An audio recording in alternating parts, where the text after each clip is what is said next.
For decades, Diana's personal diary was presumed lost, destroyed, or hidden by powerful hands who feared what lay inside. But when it unexpectedly surfaced in the private chambers of Kensington Palace, its contents didn't just raise eyebrows, they shattered assumptions. What if the one person everyone thought it was meant for wasn't? The truth left Catherine breathless, and the monarchy shaken to its core. Before we go deeper into what this really means for the royal family, make sure to subscribe so you don't miss a single update. It began like a quiet ripple in still waters, an offhand remark by a senior royal aide hinting at something long buried that had now resurfaced. In a discreet corner of Kensington Palace, tucked inside a sealed wooden box marked only with Diana's initials, the diary was discovered. Its leather-worn, its pages aged, but its words still ablaze with heartbreak, fury, and forewarning. The very idea that these were the private musings of a woman hunted by flashbulbs, misunderstood by her in-laws, and adored by millions sent shockwaves through the royal household. Immediately, whispers began circulating. What secrets lay within those pages, and why had they remained hidden all this time? The path the diary traveled before returning to royal hands remains a mystery clouded in contradiction. Some claim it passed through the possession of a trusted but exiled staffer. Others insist it was safeguarded by a private solicitor bound by Diana's dying request. But what remains undeniable is this: when it landed back with the palace walls, it did so with a weight that no one seemed ready to bear. And at the center of it all stood Prince William, now a man of power, but once a boy broken by the loss of a mother he couldn't save. William had the diary first. He read it in silence. He chose, without a word, to lock it away. Not even Catherine, the woman closest to him, knew of its existence. When she finally laid eyes on it, when her hands touched the very pages that once trembled under Diana's grip, Catherine believed, as anyone would, that these entries were meant for William, perhaps even for her. After all, hadn't Diana always longed for a daughter-in-law who could carry forward her legacy with grace and heart? Catherine saw herself reflected in Diana's grief, in her resilience, in her maternal love. But as she read further, confusion grew. There were cryptic entries, veiled references to the youngest, and dreams of a future shaped not by the present heir, but by a child not yet understood. Each line deepened the rift between what Catherine believed and what the page seemed to imply. Behind closed doors, tension bloomed like frost on glass. Courtiers who caught wind of the diary's reappearance tread carefully, while senior royals exchanged veiled glances during council meetings. Every mention of Diana's name now carried a new weight, and within Catherine, unease transformed into dread. Because something about the entries, something subtle but deliberate, suggested that the legacy Diana left behind wasn't meant to empower her oldest son, but to guide another. An unspoken truth hovered in the silence. William knew, he had always known, and the longer he waited to admit it, the more devastating the revelation would become. But just when Catherine thought she was uncovering a piece of Diana's past, William's confession turned that fragile truth into a bombshell. She expected a heartfelt revelation. Instead, Catherine heard words that felt like betrayal. In a private exchange clouded by tension, William looked into her eyes and said, "It was never for me, it was always for Louis." With that sentence, everything Catherine believed about her late mother-in-law's legacy and her own place in the royal story cracked wide open.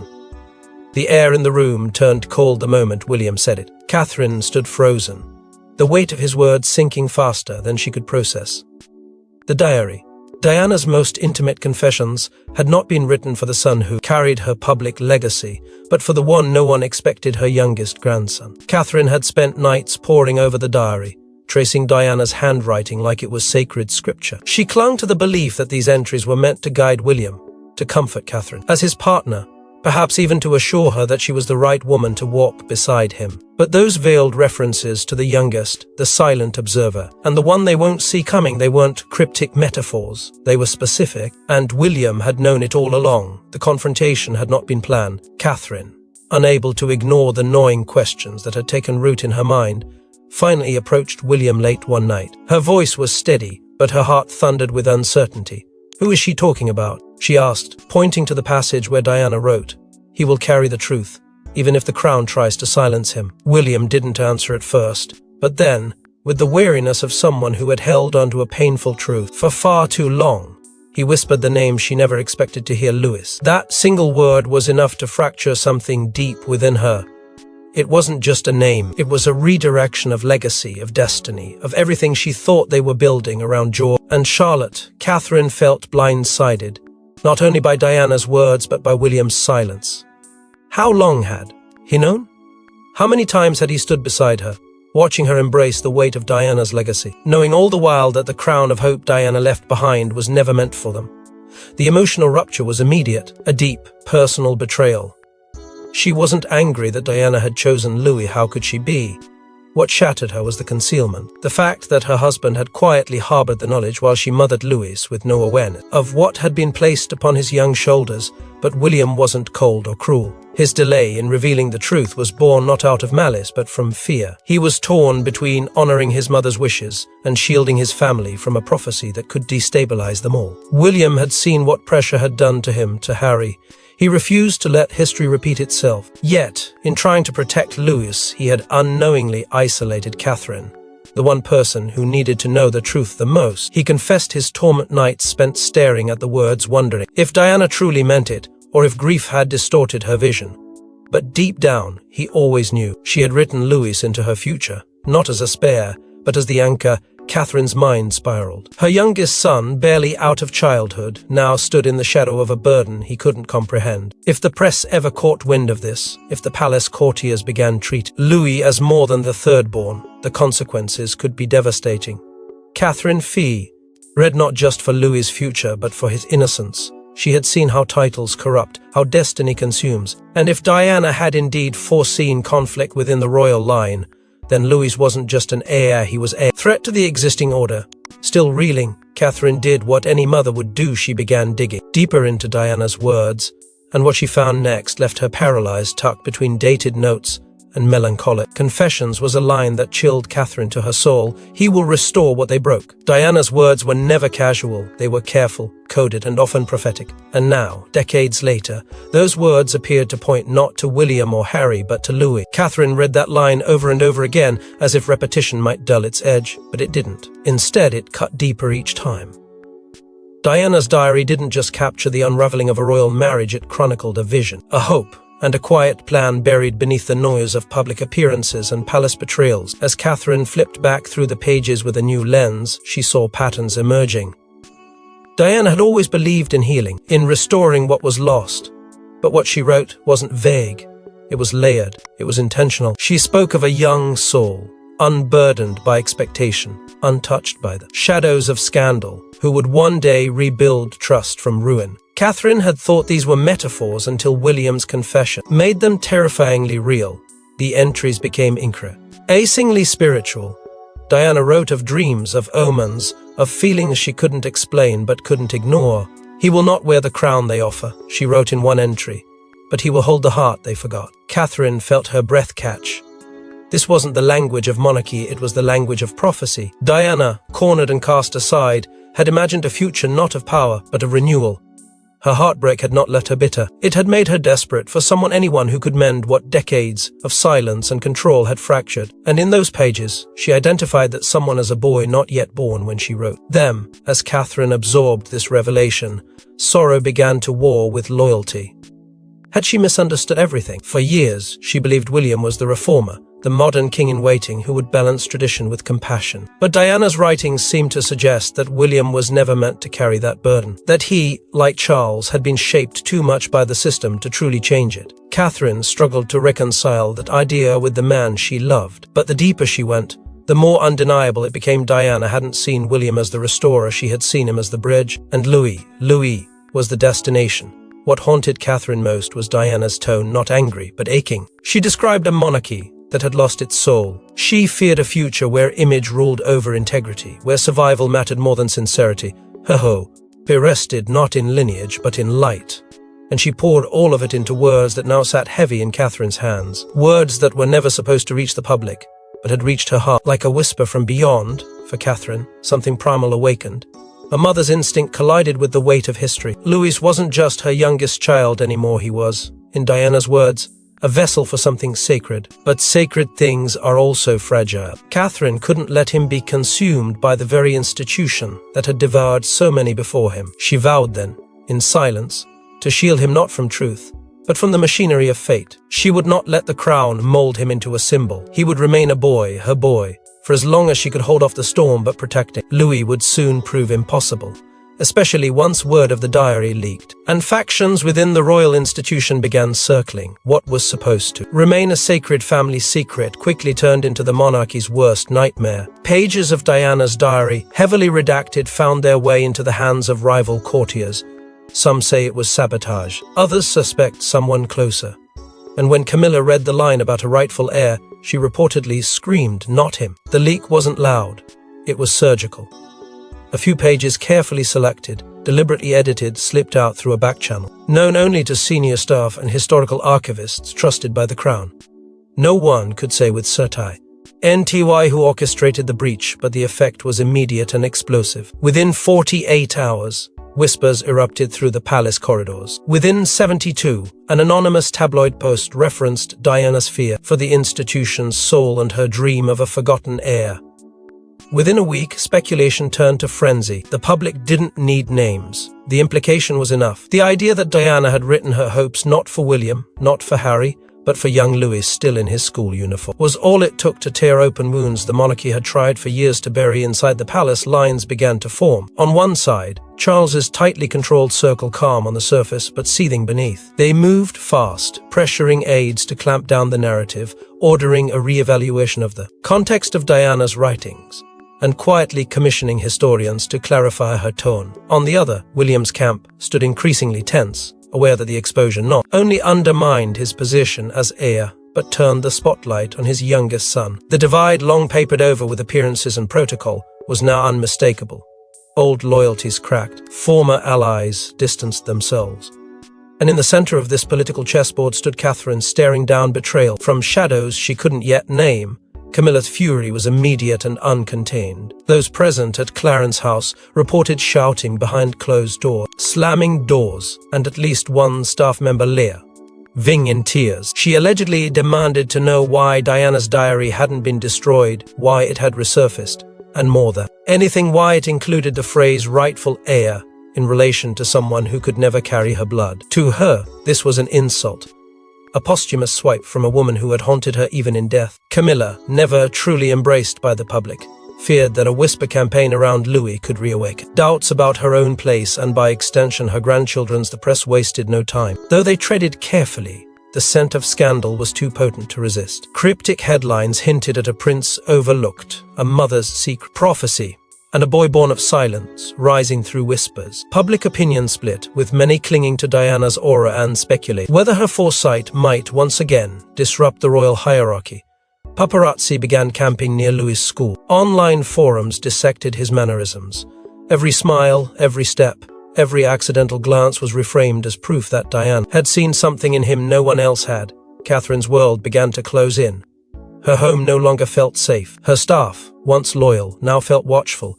She couldn't shake the feeling that someone from within had allowed this to happen. The diary had been under lock and key. Only a handful of people had access, and one of them had decided that silence no longer served their purpose. Catherine's trust fractured as she looked at those around her, not with anger, but with a haunted caution. The betrayal wasn't just personal, it was systemic. Someone was playing a larger game, and her son had become the central pawn. Behind the palace walls, the mood turned volatile. At Sandringham, conversations were monitored. At Balmoral, family gatherings felt like interrogation. No one knew how far the leak had spread. No one knew who would be next. And in the middle of it all, the true meaning of Diana's words became a battleground. Was she predicting Louis's rise or warning against it? The royal family began twisting her lines, massaging their meaning, desperate to regain control over a narrative that was slipping further from their grip with every passing hour. And as chaos erupted behind palace gates, one quiet figure began asking questions no one else dared to voice. Young Prince Louis himself. He was just a boy until the world started whispering about destiny. Overnight, Prince Louis went from the overlooked youngest child to the heir of a legacy he never asked for. But what happens when a child reads that his grandmother chose him for something sacred, something dangerous? It was never meant to be this way. Catherine and William had agreed early on to keep the pressure of monarchy away from Louis for as long as possible. He was the spirited one, the free one, the one allowed to laugh the loudest, question everything, and run furthest from the shadows of expectation. But as whispers turned into headlines, and headlines into speculate, their illusion of protection crumbled. Louis was no longer invisible, and as his name began surfacing in conversations he wasn't supposed to hear, the questions began. Quiet at first, then persistent, until one afternoon, when the door to Catherine's study was left slightly ajar, and a boy followed his instincts straight into history. There it was, the diary, not all of it, but enough to crack open the wall between childhood and fate. Louis read only a few lines his parents had not prepared him for. Diana's writing was clear, filled with longing and pain, but it was the tone that haunted him. He will rise not in command, but in clarity. He will be feared for what he sees. The words seared into him, not because he understood them, but because somehow he felt them. He didn't know why he had been written into a story decades old. He didn't understand the weight behind it, but he sensed something had shifted, and he could no longer pretend not to notice. Catherine found him later that night, silent, pale, staring into nothing. At first, he said nothing, but then he looked at her, eyes glassy, and asked the question no mother is ready to answer. Why did she write about me? Catherine's heart cracked in that moment. There were no rehearsed lines, no royal protocols for this. All she could do was sit beside him, holding tightly to a calm she didn't feel. She explained what little she could, gently framing Diana's words as love, not instruction. But the damage as already done. Louis was no longer untouched. The seed of identity had been planted, and nothing would stop it from growing. In the weeks that followed, something changed in Louis. He grew quieter, more observant. The boy who once deflected attention now studied everything around him. Staff noticed it. Teachers noticed it. Even George remarked that Louis looks at people like he's trying to read their minds. It wasn't eerie, it was focused, deliberate. And it was that shift that terrified Catherine most. She had seen what pressure did to William, what isolation did to Harry. And now that same undercurrent was beginning to swirl around her youngest child. Diana's words, though meant as a beacon, were casting a shadow, and yet there was something undeniably powerful blooming in Louis, a quiet resilience, a gravity that pulled others toward him. It was as if part of Diana's spirit had fused into him. The moment he read those pages, he wasn't overwhelmed by her legacy, he was absorbing it, processing it, slowly preparing for something even he couldn't name. But to Catherine, that clarity came at a devastating cost. Her son's innocence was slipping away, not because of age, but because of a future he hadn't chosen. The world had already begun rewriting his role, and all she could do was watch. But Catherine's fears were nothing compared to what came next, when a royal historian presented evidence that Diana may have hidden more than just words, a forgotten archive, a sealed envelope, and an ominous note, to be opened only when the boy begins to ask questions. As the palace scrambled to contain the scandal, a royal historian uncovered what may be the most controversial twist, yet there were pages missing from Diana's diary, and they were never meant to be found by William. The discovery wasn't made by accident, it was the result of relentless curiosity from a historian who had once stood quietly at the edge of Diana's inner circle. He wasn't famous, but he had been trusted, quietly consulted by Diana in her final years for context on royal tradition, legacy, and escape. He knew the questions she had been asking in private, the people she had turned to when the palace turned its back, and when the first leaks of the diary emerged, he knew instinctively that this wasn't the full story. He began retracing Diana's private connections, searching not for headlines,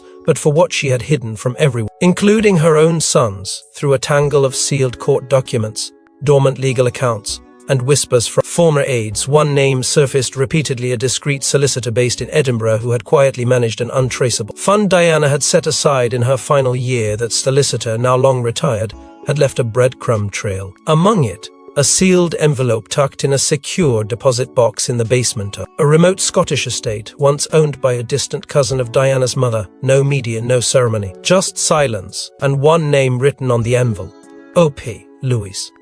The historian presented his findings to a quiet contact in the Royal Archives, someone who had long suspected there was more to the diary than had ever been disclosed. And then, the real shock followed.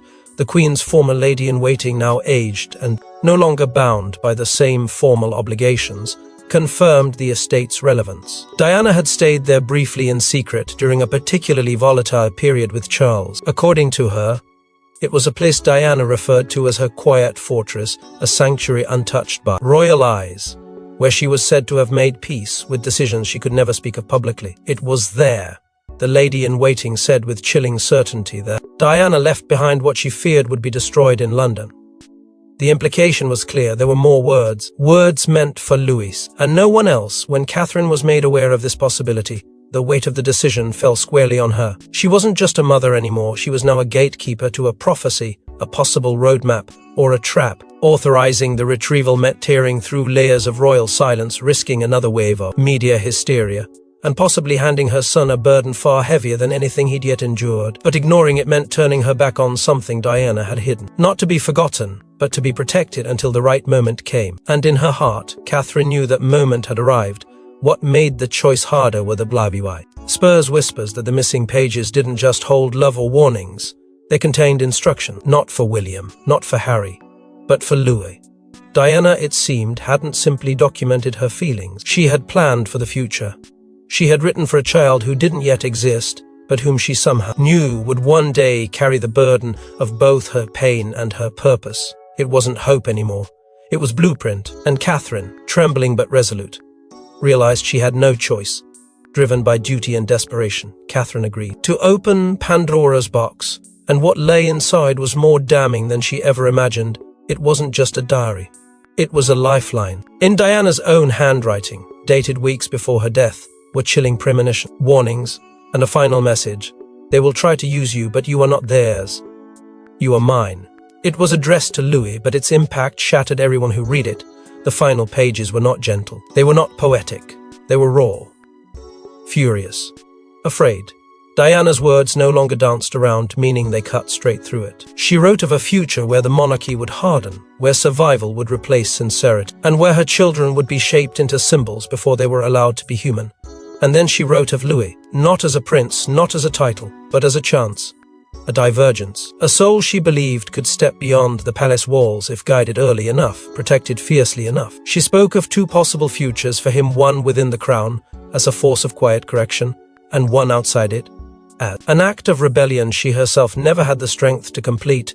Her rage at the institution was unmistakable. She accused it of hollowing love, of turning family into spectacle, of grooming loyalty while suffocating truth. But beneath that fury was terror, fear for William, fear for Harry, and a haunting, almost unbearable tenderness when she wrote of the child who would never know her. He will grow without my voice, she wrote, so these pages must become it. She begged Louis not to surrender his inner world to duty. She warned him that the palace would call control honor and silence strength. And she pleaded over and over for him to choose humanity over heritage. The most devastating passages were not political, they were personal. Diana documented nights of panic, of weeping until dawn, of sitting alone and writing to a child she could only imagine. She confessed that she felt her time was shrinking, that she sensed something closing in. If I am gone before you are ready, she wrote, promise me you will not let them finish what they started with me. Those words crushed Catherine. The ink felt heavier than paper. It felt like a goodbye, a preparation, a woman putting her heart into the only vessel she believed might outlive her. Catherine did not read those pages with royal composure. She broke.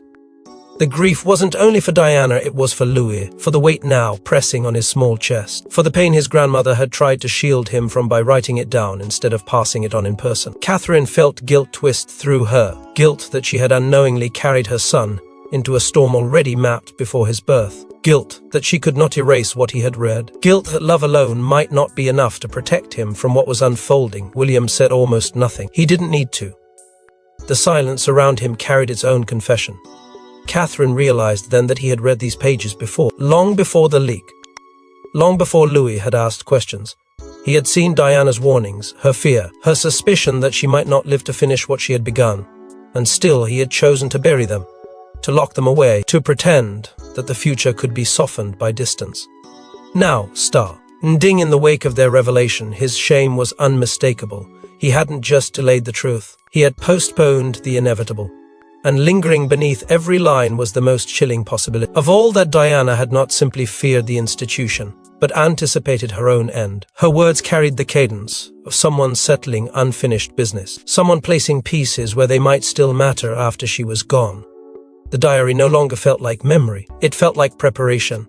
The monarchy stood at a crossroads, but Louis, young as he was, had already made a silent decision that would shake the crown's foundations. He stepped forward, not with a crown in his hand, but a question: is this who I'm meant to be? In the face of ancestral pressure and tabloid frenzy, Prince Louis made a quiet, staggering decision. And in that moment, The future of the monarchy tilted on a single heartbeat. The silence in the palace was heavy, not from absence but from anticipation. Louis, still so young, had become a symbol far beyond his years spoken of. In whispers, observed with scrutiny, and watched for signs of becoming.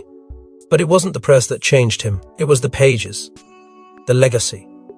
The truth Diana left behind, and now, standing before the very institution that had tried to shape him in its image, Louis made it clear.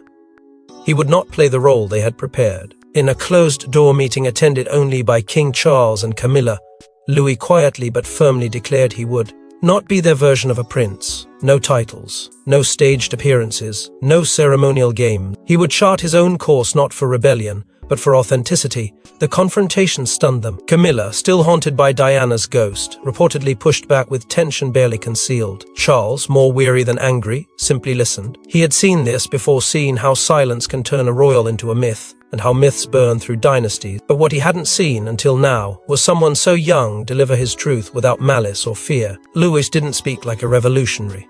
He spoke like someone who had read a warning and chosen a different road. Catherine stood at the edge of the moment, torn between heartbreak and awe. She had always known this could happen, that Louis, once touched by Diana's words, might become something neither of them could contain. She watched her son walk toward purpose, but also away from the innocence she had fought to preserve. Pride swelled in her, but so did fear. Was this strength or sacrifice? Freedom or exile? She didn't know, and that, more than anything, terrified her. William didn't try to intervene. For the first time, he stepped aside and allowed his son to speak without filter or frame. He had held the truth for too long. Now, he watched it take shape in a boy who somehow carried both Diana's fire and his own quiet resistance. It wasn't approval William gave, it was release. He didn't agree, but he understood. And he let go the monarch. High issued a sterile, calculated statement the following day. It made no mention of the diary, no mention of Louis, no mention of anything remotely personal. Just a reaffirmation of their commitment to unity and tradition. But behind the scenes, the shift was undeniable. Something irreversible had begun. A precedent had been shattered not with scandal or revolt, but with a question. One that echoed beyond the gates of the palace and into the hearts of those watching. Is this who I'm meant to be? And while the crown seeks to maintain its shine, behind closed doors, one final twist awaits. A letter Diana never meant to be read by any royal at all. Sealed in wax. Hidden behind a portrait, addressed simply to her. It wasn't meant for the public, nor for a monarch. It was Diana's final, unsent letter to the woman she somehow sensed would raise her children's future. As Catherine read it, the words broke her, and then rebuilt her. The letter was never supposed to be found. During a quiet restoration of a lesser-used royal wing, a staff member repairing the back of a centuries-old frame noticed a strange crack in the paneling. Behind it, concealed in the hollow of the wall and wrapped in delicate silk, was a handwritten note. The seal was unmistakable. Diana's crest, faded but intact. The handwriting, the same delicate slope Catherine had studied in diaries and archives, was unmistakably hers. And on the envelope, a message that stopped time. To her, no name, no title. Just a quiet surrender to fate. Catherine's hands trembled as she unfolded it. The words inside were not formal or structured.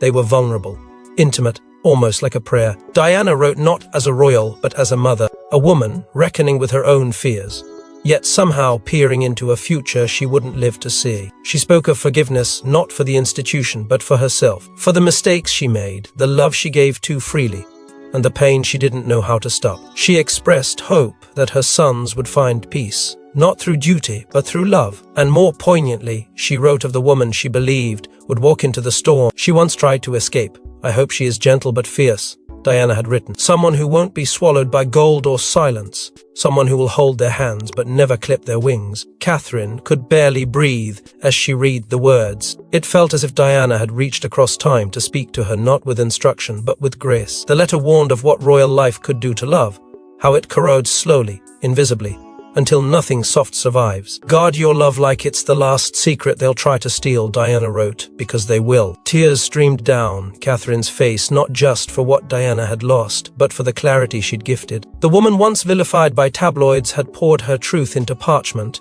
and trusted the universe to deliver it to the right hands. Catherine now Unde stood that the fight wasn't over, it had simply changed shapes.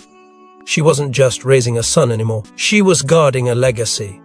A vision whispered in fear, wrapped in hope, and now placed in her care. And just before the letter ended, Diana had written one final soul-piercing line: protect them, even from themselves. And with those words, Catherine walked into the future no longer just a duchess, but the keeper of a legacy Diana never stopped fighting for. Thanks for watching. Please don't forget to like and subscribe, and we will see you in next one.